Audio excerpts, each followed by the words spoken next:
Durante mucho tiempo hemos aprendido a iniciar los encuentros humanos con fórmulas automáticas. Decimos hola, ¿cómo estás? Casi sin pensarlo, como quien abre una puerta por costumbre. No es una mala frase, pero es una frase vacía cuando no va acompañada de una verdadera presencia. El otro responde bien, o tirando, y la conversación continúa sin que nada esencial haya ocurrido. Dos personas se han cruzado, pero no se han encontrado. Con los años he comprendido que el vínculo humano no se construye con palabras espectaculares, ni con técnicas de seducción. Se construye con algo mucho más discreto, y al mismo tiempo, mucho más profundo: la sensación de ser reconocido. El ser humano no busca tanto ser admirado como ser percibido. No desea impresionar, sino existir en la mirada del otro. Y esa existencia no se activa con una pregunta mecánica, sino con una atención genuina. Cuando decimos ¿cómo estás?, muchas veces no estamos disponibles para escuchar la respuesta. Nuestro cuerpo está ahí, pero nuestra mente ya está en otra parte. El otro lo percibe. El cerebro humano es extraordinariamente sensible a la coherencia emocional. Detecta, incluso antes de que se pronuncie una palabra, si hay interés real o solo una formalidad social. Por eso tantas conversaciones mueren antes de nacer, porque no hay una verdadera invitación al encuentro. La atracción humana no comienza en el cuerpo ni en la apariencia. Comienza en el sistema nervioso. Comienza cuando el otro siente que, frente a ti, no tiene que defenderse, justificarse ni maquillarse emocionalmente. Cuando percibe que hay un espacio donde puede depositar algo de sí mismo, sin ser evaluado ni interrumpido. Ese espacio no se crea con preguntas genéricas, sino con una disposición interior que se transmite en pocas palabras, a veces en una sola. He visto en mi trabajo clínico cómo personas aparentemente poco carismáticas generan vínculos profundos, mientras otras, brillantes y elocuentes, no logran sostener ninguna conexión real. La diferencia no está en lo que dicen, sino en cómo hacen sentir al otro mientras hablan. El cerebro recuerda mucho más la emoción asociada a un encuentro que el contenido exacto de una conversación. Recordamos a quien nos hizo sentir tranquilos, escuchados, valiosos, y olvidamos a quien solo habló de sí mismo o llenó el espacio de ruido. Existe una palabra sencilla, casi humilde, que tiene un efecto inmediato sobre el vínculo: cuéntame. No es una orden ni una curiosidad invasiva, es una apertura. Es decirle al otro: hay un lugar aquí para ti.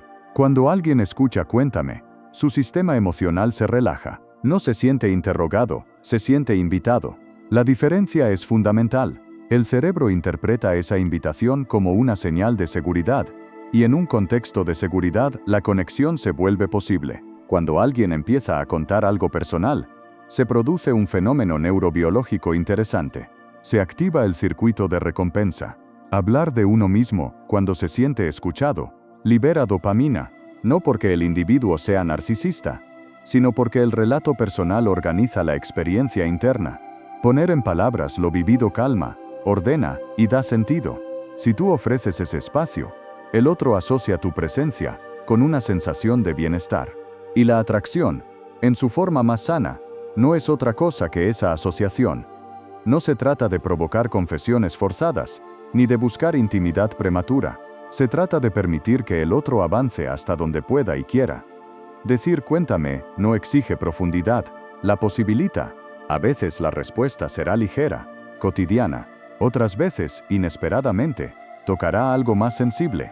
En ambos casos, lo esencial no es la información recibida, sino la calidad de la escucha. Escuchar no es esperar el turno para hablar. Escuchar es suspender momentáneamente el propio mundo interior para alojar el del otro. Ese gesto, tan raro en una sociedad saturada de estímulos, es profundamente reparador.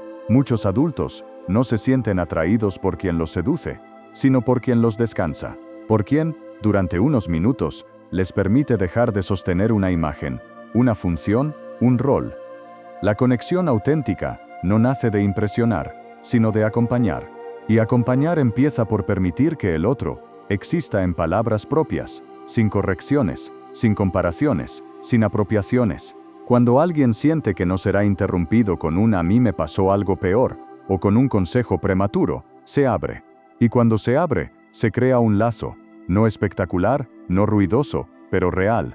Por eso, más que buscar frases ingeniosas, Conviene revisar nuestra disponibilidad interna, preguntarse si realmente estamos dispuestos a escuchar lo que el otro traiga, porque no hay palabra poderosa si no hay una presencia que la sostenga. Y cuando esa presencia existe, incluso una palabra simple puede transformar la calidad de un encuentro. Ahí comienza algo distinto. No una estrategia para atraer, sino una forma más humana de estar con el otro. Y cuando el vínculo se construye desde ahí, la atracción deja de ser un esfuerzo y se convierte en una consecuencia natural del encuentro. Hay otra palabra que, cuando se pronuncia con verdad, produce un efecto silencioso pero profundo en la relación humana. Es la palabra entiendo. No es una palabra espectacular. No promete soluciones. No cierra los conflictos, pero tiene la capacidad de calmar una tensión interna que muchas personas arrastran desde hace años. La sensación de no ser comprendidas. Comprender no significa estar de acuerdo. Comprender no implica justificar todo lo que el otro hace o dice. Comprender es algo más básico y a la vez más raro. Es reconocer que la experiencia emocional del otro existe y tiene sentido desde su historia. El cerebro humano necesita desesperadamente esa validación. Cuando no la recibe, se defiende. Cuando la recibe, baja la guardia. Muchas interacciones se rompen no por desacuerdos reales, sino porque uno de los dos siente que su vivencia ha sido negada. Decimos no es para tanto, estás exagerando, eso no debería afectarte así, y sin darnos cuenta cerramos la puerta del vínculo. El otro ya no se siente acompañado, se siente juzgado. A partir de ahí, deja de hablar o empieza a atacar. Decir entiendo cambia completamente la escena. No porque resuelva el problema, sino porque transforma el clima emocional. El sistema nervioso del otro recibe un mensaje claro. No estás solo con lo que sientes. Esa frase, cuando es sincera, tiene un efecto regulador. Reduce la activación, disminuye la necesidad de defenderse, abre la posibilidad de pensar juntos. He observado innumerables veces cómo una conversación que parecía perdida se reordena cuando alguien se siente comprendido. No porque la realidad cambie, sino porque la emoción deja de estar en peligro. Y cuando la emoción se siente a salvo, el pensamiento puede volver a circular. La comprensión precede al razonamiento, nunca al revés. La atracción humana también se construye ahí, no en la perfección, sino en la capacidad de alojar la fragilidad del otro sin apresurarse a corregirla.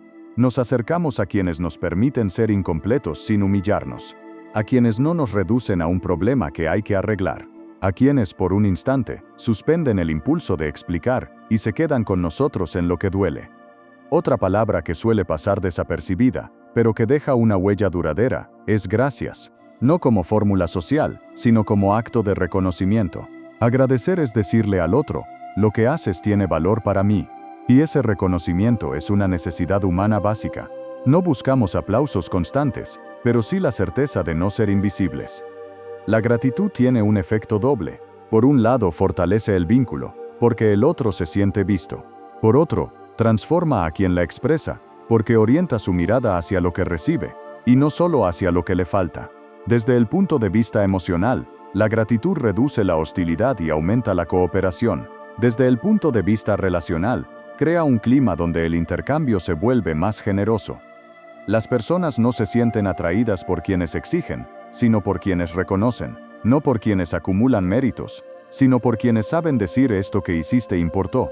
A veces es un gesto mínimo, a veces es una presencia silenciosa, pero cuando se nombra, se inscribe en la memoria afectiva del otro, y esa memoria es la que sostiene los vínculos en el tiempo.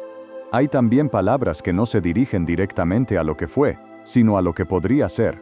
Cuando alguien dice imagina, activa algo muy particular en el cerebro humano, la capacidad de anticipar una experiencia compartida. El cerebro no distingue del todo entre lo imaginado y lo vivido.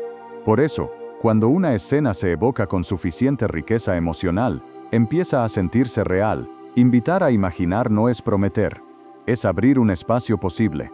No impone un futuro, lo sugiere. Y esa sugerencia, cuando no está cargada de presión, despierta curiosidad y deseo. No el deseo posesivo, sino el deseo de compartir, de ver qué podría pasar si dos trayectorias se cruzan un poco más. La atracción no siempre nace de lo que ya existe, sino de la sensación de que algo podría construirse sin violencia, sin urgencia, sin obligación. Cuando alguien se siente libre de imaginar contigo, empieza a asociar tu presencia con apertura y posibilidad. Y eso, en un mundo saturado de exigencias, resulta profundamente seductor. Otra palabra que transforma la percepción del vínculo es nosotros, no porque borre las individualidades, sino porque introduce la idea de cooperación. Decir nosotros es sugerir una alianza, aunque sea pequeña, es salir del aislamiento sin disolverse en el otro. Es decir, aquí no estás solo, pero tampoco estás atrapado. El cerebro humano está diseñado para la pertenencia. Necesitamos sentir que formamos parte de algo sin perder nuestra identidad. Cuando alguien introduce un nosotros respetuoso, no invasivo, se activa ese sentimiento de pertenencia, no como dependencia, sino como complicidad. Y esa complicidad es uno de los pilares más sólidos de la atracción duradera. Finalmente, hay una palabra que conecta el presente con el pasado emocional: recuerdo. Cuando alguien evoca un recuerdo compartido, le dice al otro que ese momento dejó una marca. Y todos necesitamos saber que hemos dejado huella, que no hemos pasado por la vida del otro como algo intercambiable. Los recuerdos compartidos construyen una narrativa común. No importa si son grandes o pequeños, importan porque dicen, esto que vivimos juntos tuvo sentido. Al evocarlos, se reactiva la emoción asociada, y con ella el vínculo. La atracción se profundiza cuando el otro siente que su presencia no fue trivial. En el fondo, estas palabras no funcionan por sí mismas, no son llaves mágicas, ni trucos de comunicación. Funcionan cuando expresan una actitud interior: atención, reconocimiento, apertura, presencia, cuando no están al servicio de manipular, sino de encontrarse. Y quizá ahí esté el punto central. No se trata de decir cosas correctas, sino de crear condiciones emocionales donde el otro pueda existir sin defensa. Cuando eso ocurre, la atracción deja de ser un esfuerzo y se convierte en una consecuencia natural del encuentro humano. Tal vez lo más importante sea comprender que ninguna palabra, por sí sola, crea un vínculo. Las palabras solo funcionan cuando están sostenidas por una coherencia interna. El otro no escucha únicamente lo que dices, percibe cómo estás. Percibe tu disponibilidad, tu tensión, tu prisa, tu deseo de agradar o tu necesidad de ser validado. El cerebro humano es extremadamente sensible a estas señales implícitas. Por eso incluso las palabras más bellas pueden sonar vacías si no nacen de una presencia auténtica. Con el tiempo, aprendemos que la verdadera conexión no ocurre cuando intentamos gustar, sino cuando dejamos de esforzarnos por ser interesantes y empezamos a estar verdaderamente interesados. Esa diferencia es sutil, pero decisiva. Cuando el foco deja de estar en uno mismo y se desplaza hacia el encuentro, algo se relaja, el intercambio se vuelve más vivo, más humano, menos calculado. Decir cuéntame, entiendo, gracias, imagina, nosotros o recuerdo, no tiene sentido si se pronuncian como fórmulas. Su fuerza reside en que expresan una manera de estar con el otro, una manera que no invade, que no acelera, que no exige, una manera que deja espacio para que el vínculo crezca a su propio ritmo. Muchas personas buscan atraer porque temen no ser suficientes. Temen no ser vistas, no ser elegidas, no ser recordadas. Pero cuando el encuentro se construye desde ese miedo, el otro lo percibe como presión. En cambio, cuando la relación nace de una presencia tranquila, de alguien que no necesita convencer, sino simplemente compartir, la atracción se vuelve ligera, no se impone, aparece. Hay algo profundamente calmante en estar con alguien que no pretende completarte ni ser completado, alguien que no te interroga, sino que te escucha, que no te seduce, sino que te reconoce, que no te promete un futuro, sino que habita el presente contigo. Ese tipo de presencia deja una marca más profunda que cualquier discurso elaborado. En la práctica, esto significa aceptar que no todos los encuentros se convertirán en vínculos, y que no todas las conversaciones abrirán una historia, y está bien así. La madurez relacional consiste en no forzar lo que no nace de manera natural, en permitir que algunos vínculos se queden en el nivel que pueden sostener, sin frustración ni reproche. Cuando las palabras se usan con respeto por el tiempo emocional del otro, dejan de ser herramientas y se convierten en puentes. Puentes que no garantizan un destino, pero sí un paso compartido. Y a veces, ese paso es suficiente. Al final, Lo que permanece no es la frase exacta que dijimos, sino la sensación que dejamos. El otro recordará si se sintió escuchado, comprendido, reconocido, recordará si por un momento pudo bajar la guardia. Esa memoria emocional es la que define si un encuentro se transforma en algo más o se disuelve sin huella. Quizá por eso no se trata de aprender qué decir, sino de aprender a estar con el otro sin urgencia, sin estrategia, sin miedo, a estar con una curiosidad tranquila, con una atención respetuosa, con una presencia que no busca apropiarse, sino acompañar. Y cuando logramos eso, las palabras correctas aparecen solas, no para atraer, sino para encontrarse.